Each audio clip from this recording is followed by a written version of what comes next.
Welcome to Campus Outcomes, the series where higher ed leaders share real stories about driving enrollment, engagement, and student success. I'm your host, Teri Markle, and today I'm talking with Aaron Sims from Longwood University, where he spent 9 years building some of the most intentional, human-centered admissions experiences in higher education. Aaron, welcome. I'm really glad you're here today. Thanks, Teri. It's so great to be here. So excited for this conversation. Thank you for having me. Absolutely, me too. All right, so you've been at Longwood for 9 years, and you actually attended school there. So this place is really personal for you. Can you tell me a little bit about your role and what you're responsible for on the admissions side? Absolutely. So, I got to go back in time for a second, just kind of talk about how I got to where I am. I started off in the admissions office 9 years ago. I think at that point in time, the intent was to kind of stick around for a year or two, get some experience, and kind of go elsewhere. But really found a passion and a general interest for helping students find their way into college. But at that point in time, my primary focus was the special programs counselor. So I didn't really have a tremendous amount of travel responsibility, but more so I was our at-home counselor. So I was in charge of doing all of our on-campus programming, assisting our leadership team with some of our on-campus recruitment initiatives, doing presentations day to day, providing campus tours when I needed to, helping to organize visits for groups or organizations who wanted to come in. And really over the last 9 years, that has really kind of still been a part of my overall day-to-day duties, but really I've gone from being the special programs counselor along with to now being the associate director of admissions engagement, where now I am still kind of doing some of the day-to-day things. We have a little bit of a team that manages our day-to-day programs, but really I am the vision and the individual behind a lot of the big picture strategy drivers to really get our prospective audiences to campus. And so it's been a joy. I really enjoy what I do, but really just cultivating new experiences for our students to really get a better sense of where they want what's in college. That's great. I can really feel your joy, and you phrased it as admissions engagement. So when you think about that, when you think about the campus visits and the admissions event experiences, lots of schools do this, and not all of them do it well. So what do you think makes Longwood's approach different? And maybe share with us your special sauce. That's a great question. I think there are a few different things that really make what we do at Longwood, particularly in the admissions office, special. I think one of the first things that stands out is our approach to not just the visit, but the overall recruitment cycle. We really love to focus on personalizing as much of the visit experience as we can, because we know that if we can personalize the visit experience or even the overall recruitment strategy, that allows us to really formulate some stronger connections with the individuals that we're working with. And so another thing that kind of stands out for me in the work that I do is also differentiating our programs. And so what that means is when students are coming in to visit Longwood University, we're not just kind of throwing them into a generic information session and campus tour, while that does exist. But our focus is to really try and meet those students where they are in their overall recruitment cycle. So the way that I kind of look at the phase of a recruitment cycle or really an engagement cycle is, let's say you're a junior, for example. I have two programs that I would really request that you go to, and that would either be our junior day open house that would occur the spring of your junior year, or a Longwood First Look event that would be a generic information session and campus tour. Once you leave there, of course, we want you to come back to campus and kind of get a little bit more insight into campus life as you navigate through your recruitment process. Then I would recommend you come to an academic focus immersion day where you can learn more about your academic program, connect with professors, or come to an open house. And then later on, coming to an admitted student program that we do in the spring. And a lot of that kind of falls into our overall philosophy that we have in our admissions office. And I'm going to pick on our dean for a sec. I'm going to pick on our dean for a second. He has a funny story that he usually tells at least once a year. So I've probably heard this story about 4 or 5 times now in my time working with him. It's a story called "Take Them to the Cheese." And so it's a funny story, but it's a story of customer service. And so I might butcher it, but I'm going to tell it the best way that I can. So the way that I tell the story is that I'm a married man. And so my wife and I will like to indulge on a bottle of wine on a Friday night from time to time. So she'll send me to whatever grocery store to pick up a bottle of wine. And so usually when I get to the store, I try and get ahead of the text message or ahead of that phone call. And I know she's going to ask me for cheese to go alongside the wine. So pick a grocery store. Let's just say Food Lion for the sakes of this example. If you go into Food Lion and you find your bottle of wine, you find an associate, and you ask them, hey, can you show me where the cheese is? More than likely, that person is going to point in a general direction and tell you it's over there somewhere, right? So you go, you find your cheese, you walk out the store. That experience is a bit more elevated when you go to a place like Trader Joe's or to Publix, right? If you ask somebody to show you where the cheese is, they will probably walk you to that section and then you get what you need and you're out. Then that experience becomes even more elevated when you're at a upper echelon grocery store like a Whole Foods or a Wegmans, for example. Not only will those people take you to the cheese, but they might tell you what pairs well with the cheese, what cheese goes well with the wine that you've selected, what crackers or what breads or what fruits or other meats might go well. And before you know it, you have a whole charcuterie of options that you didn't necessarily need when you first walked into the store, but you have so much more insight into what pairs well with the 2 items that you initially wanted to purchase.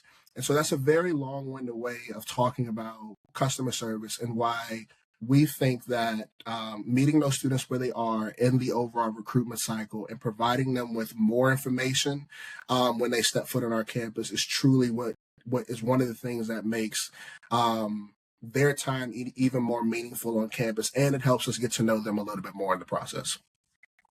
I really love that approach, and I love the story. I think it's something we can all connect with and relate to, and that high degree of personalization. You mentioned in the story something about academic immersion. That's something that we talked about when we met, and I'm curious if you can share a little bit more about that. It's a program to connect students more directly with their areas of academic interest. And was there a particular problem that you were trying to solve when you developed this program? Yes. So Academic Immersion Day has become one of our premier programs that we hold every fall semester. But it was a lot that kind of led up to the creation of Academic Immersion Day. Right around, I want to say the summer of 2019, we started to really do a deep analysis of our overall programming. And so what we found was that students who connected with a member of our community, whether it be a faculty member, a staff member, somebody across student life, in addition to an admissions representative and a financial aid representative, and maybe even a student along the way, there was a greater likelihood that that individual would feel more inclined to either apply to our institution, or if they were already in the admitted student phase of their process, they may feel more inclined to submit that enrollment deposit. So in the fall of 2019, we created this initiative called the Faculty Staff Ambassador Program, which at that point in time, it was very much, we had a representative that was hand selected by the academic deans or the individuals in charge of those areas to kind of help us with our overall recruitment efforts.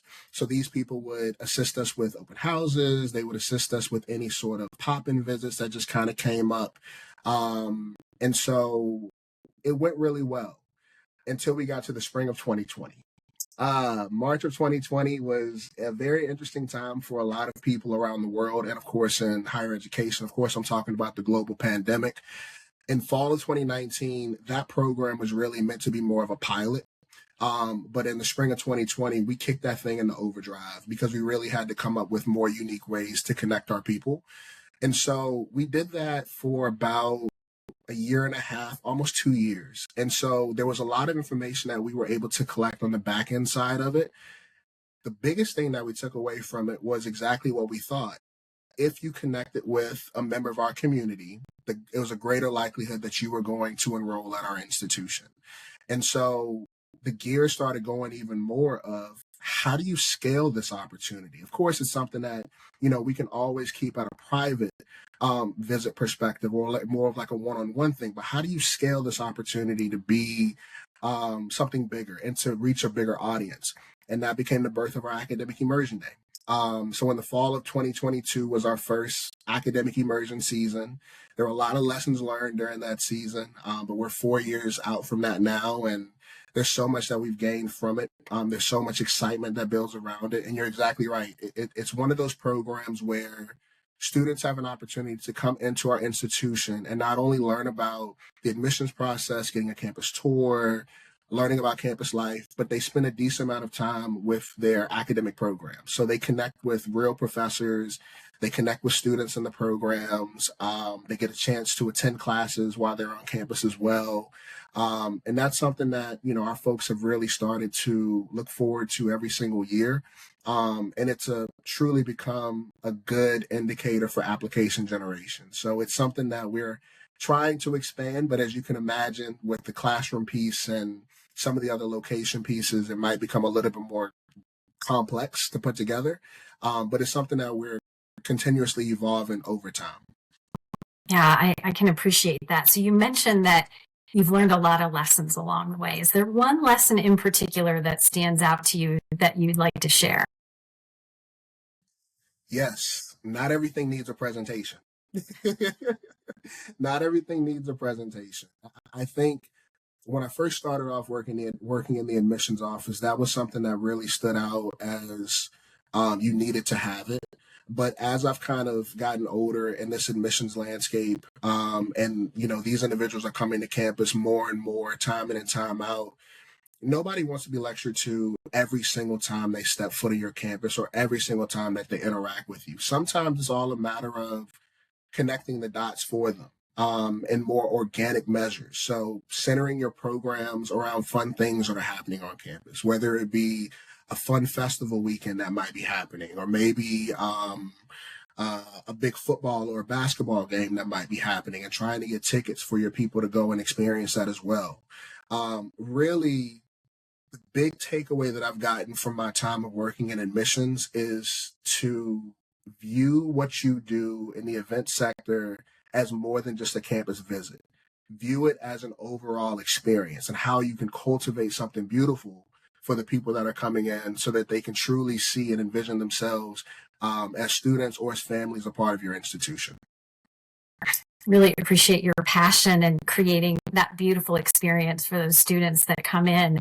And, here's something that surprised me a little bit is that you're actually starting this relationship building with prospective students long before they may visit your campus, some as early as middle school, which is really playing the long game. So what does that engagement look like in practice?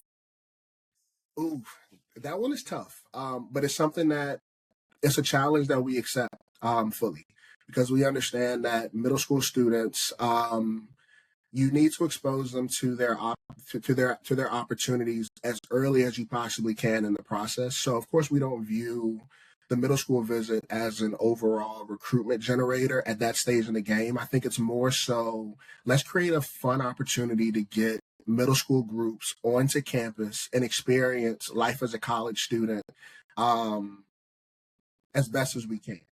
And so I can't take full credit for our middle school visit program. I'm one of many partners that executes on these middle school visits that come into campus. Of course, there are some that we do on our own accord, but the ones that I find to be more successful are when we partner with our campus partners through through our College of Education, Health and Human Services. They have a team that handles a lot of the outreach to our middle school program, specifically in our region that surrounds Longwood University.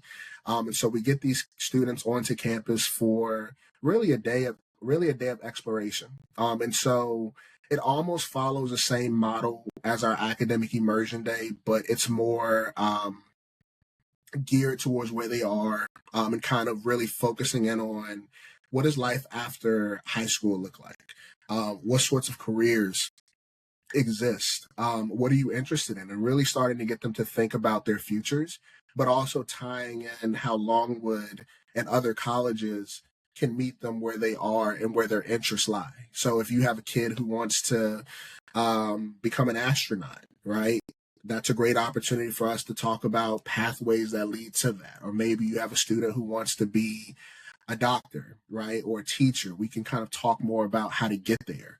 And then we also work with a variety of different professors on campus who will do mock lessons. And usually these are centered around fun areas that the students can gravitate towards, things with the lab or things that allow them to be creative and really to express themselves. So art, music, theater, our sciences, kinesiology, things along those lines so that they can really take something away from their visit experience. We give them a campus tour. We feed them when they're on campus.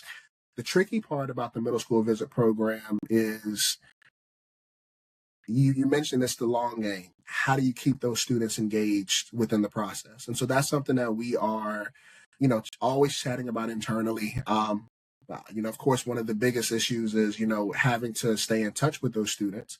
But our hope is, especially with them being mostly local area students, that allows us to get them on campus at a young age and create an experience that they will never forget. So that way, by the time they get to high school and they're starting to explore their options, Longwood is one of those institutions that's at the forefront of their brain, based off of what they may have experienced 3 or 4 short years prior. That's great. I can imagine that early exposure to kind of what life looks like and what pathways might be out there for those young students is really impactful to them. And you mentioned trying to approach it as being inspiring and fun, which can be a challenge, I would imagine, for middle school students. So bravo in that regard. It really has impact in shaping the future for those learners, and I think that's critical work. So I'd love for you to share another impactful story.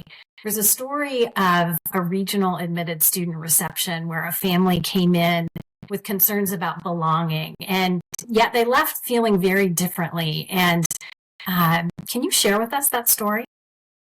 Absolutely. So I remember this like it was yesterday. So we were at an admitted student reception, and we tend to do admitted student programming on campus and off campus throughout our spring semesters. This particular event happened to be about 3 hours away from campus. And so we ran into a family, and that family came up to myself and one of my colleagues and thanked us for the time that they spent on campus. And so we were getting to know each other a little bit, and they were telling me about the experience that they had when they were on campus. And so they mentioned that their daughter had some concerns about moving away to an area that was 3 hours away from home in a more rural, developed community. And a little backstory on Longwood: we aren't some huge institution. We are what I classify as a medium-sized school in a more rural, developed community. And so she was very concerned with finding her people when she got to campus and really embracing community, and along with embracing her as well. And so these were all the things that she was thinking about prior to her visit to campus. And she happened to attend one of our admitted student open houses that we had earlier in the semester. And so usually at those open houses, we're very specific about who's on stage,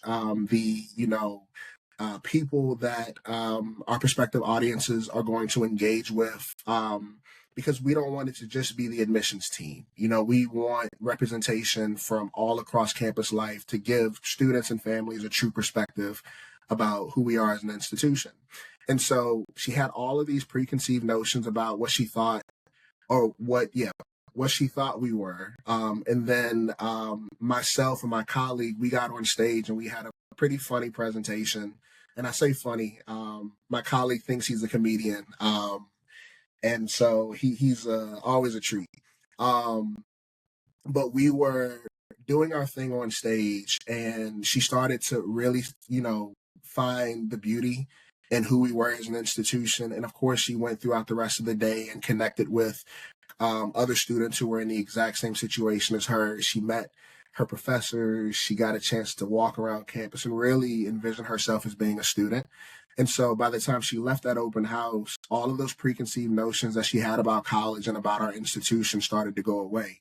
So fast forward back to the admitted student reception. I'm talking to her and her family about the experience, and she was just so overjoyed about the time that she had on campus. And even at that event, she managed to make 3 or 4 friends from her hometown that were also going to go to Longwood as well. And so she was just very excited about her college experience. She felt like we did a good job of highlighting community and really showing her everything that she could do as a student.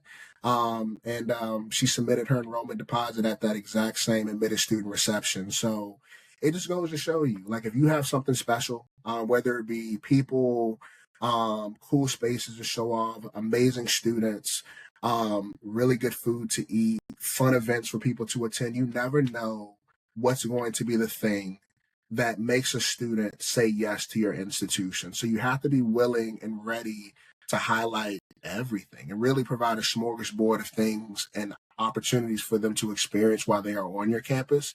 And I will never forget that interaction that we had at that admitted student reception, and really looking forward to welcoming that young lady to Longwood this upcoming August.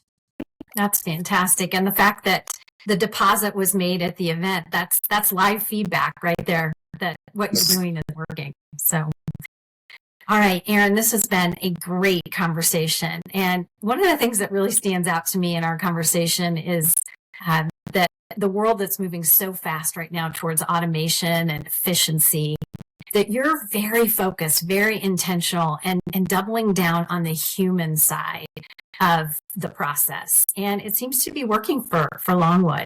So my last question for you is, for those who are listening and really want to think differently about how they're building these prospective student relationships, what's one thing you'd tell them to start doing differently? I think one of the first things that I would tell you is, don't be afraid to personalize your experience, right? Don't be afraid to try new things. Don't be afraid to do the thing, right? My dean always advocates for us to try new things, whether it be a new event, a new way to approach it. But don't be afraid to put yourself out there and try something different, because it goes back to what I said before. You never know what's going to be the thing that makes a student say yes to your institution. And I'll give you a personal example of one of the crazy things that our dean does. And I'm going to put him on the spot for a second.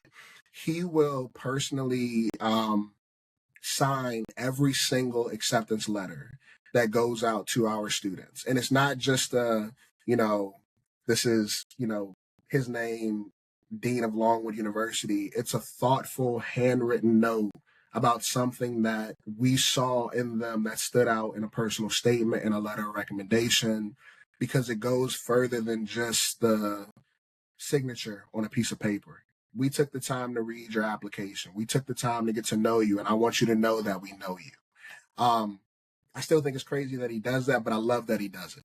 I think another thing that you should do, well, not what you should do, but what I would recommend that you do, is start recruiting early in the process. Something that we found to be very impactful for us is really starting to not just focus on your seniors throughout your recruitment cycle, but understanding that at some point in time throughout that recruitment cycle, you're going to have to interact with those juniors as well, because they're right up next, right? So coming up with more strategic ways to keep those younger students engaged throughout the process. Maybe that's embedding programming within the calendar year specifically for younger audiences. Maybe that's having more targeted communication that's going out. And I know a lot of us are doing this across higher education, but just being more intentional about it. And the third thing that I'll tell you, utilize your data. If you're not collecting data, utilize that data, because you can truly evolve your programming tenfold just by taking the time to really get feedback from the people that are stepping foot in your campus. And this is something that I do every single year. People call me crazy because it's because of all the things that we do, but a lot of the things that we do comes as a direct result of what we're hearing and what we're seeing in the field. We're constantly adding new elements to our presentations. We're constantly adding new pieces to our on-campus events and new programming and new components. And of course, keep in mind that your campuses are also evolving as well. So that might involve changing up your campus tour or changing up the talking points. Regardless of what it is, utilize every single piece of information that comes your way and really focus on how you can evolve your programming, your overall recruitment strategy, communication, and watch it transform, maybe not overnight, but definitely in due time. Great. Thank you for that advice. I love the approach to trying new things and keeping track, using your data to see what's working and what's not, and be willing to change if need be. So, Aaron, for people wanting to connect with you or maybe learn more about what Longwood is doing, how can they reach you? Absolutely. So you can reach me by my email. It's very simple. It's just Aaron, AARON, @longwood.edu. I'm always open and willing to chit chat with anybody who just has questions about some of the things that we're doing. But also it's a great opportunity for me to get to know some of the things that you guys are doing as well. You can also find me on LinkedIn. It's very simple. I think it's just Aaron Sims at Longwood University on LinkedIn. Be glad to get in contact with you. Thank you so much. This was such a pleasure talking with you today. And thanks to all of you for listening to Campus Outcomes. Until next time.